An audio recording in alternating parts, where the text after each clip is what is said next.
cette vidéo est totalement le reflet de la pensée de son auteur, et si d'une manière ou d'une autre vous étiez perturbé, choqué par mes propos, sachez que vous pouvez me laisser un commentaire que je me ferai un plaisir de ne pas lire.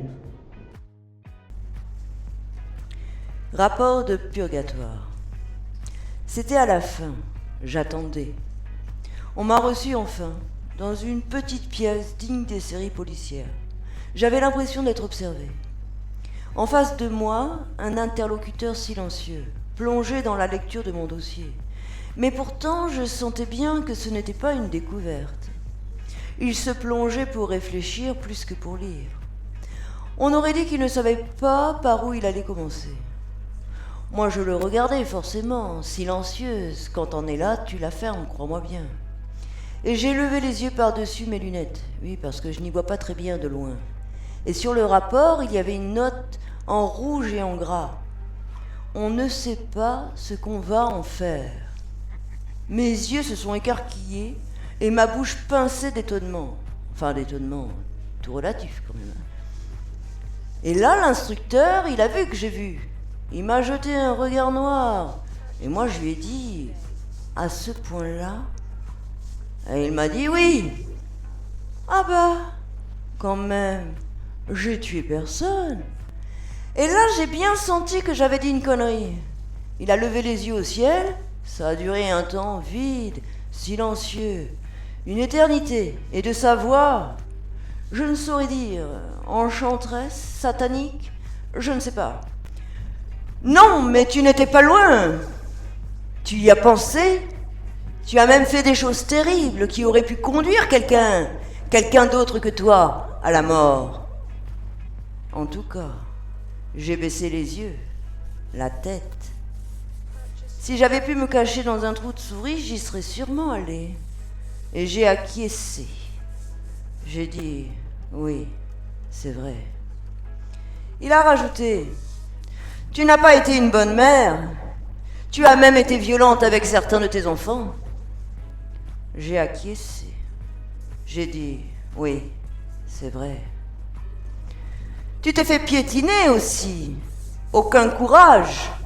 Une faiblesse sans faille. J'ai acquiescé. J'ai dit oui, c'est vrai. Donc comprends bien que nous avons quelques petites difficultés actuellement pour décider de ce que nous allons faire de toi. J'ai dit ah. On m'a remis dans la salle d'attente. Je me suis assise dans un coin. J'étais toute seule d'abord. Il y avait des rangées de sièges à n'en plus finir. Je me suis bien demandé pourquoi d'ailleurs. Parce que niveau influence, franchement, c'était pas la fête foraine. Je me suis posé la question s'il n'y avait pas une machine à tickets comme à la banque, vous savez.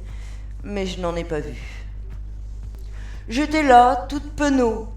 Je me tenais les bras, les jambes croisées, la tête penchée vers le sol, totalement perdue dans mes pensées.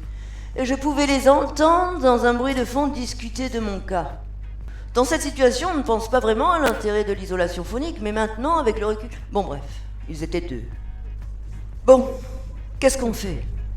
Je ne sais pas. On n'a qu'à aller voir Odin. Odin? Il va encore dire qu'on ne sait pas gérer nos dossiers. Oui, mais quand même, ce n'est pas un cas d'école, celle-là.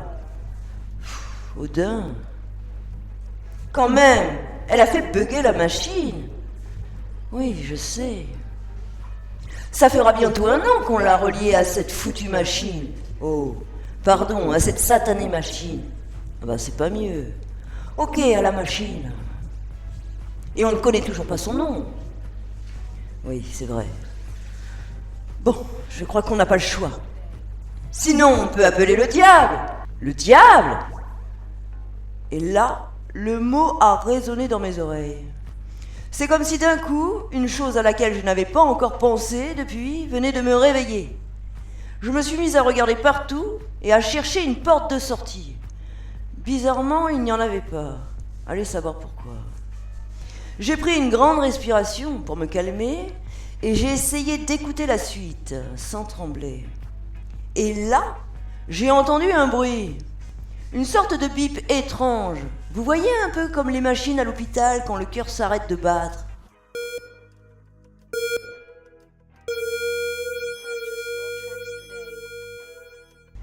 Et du fond de la pièce d'à côté, un Alléluia est sorti.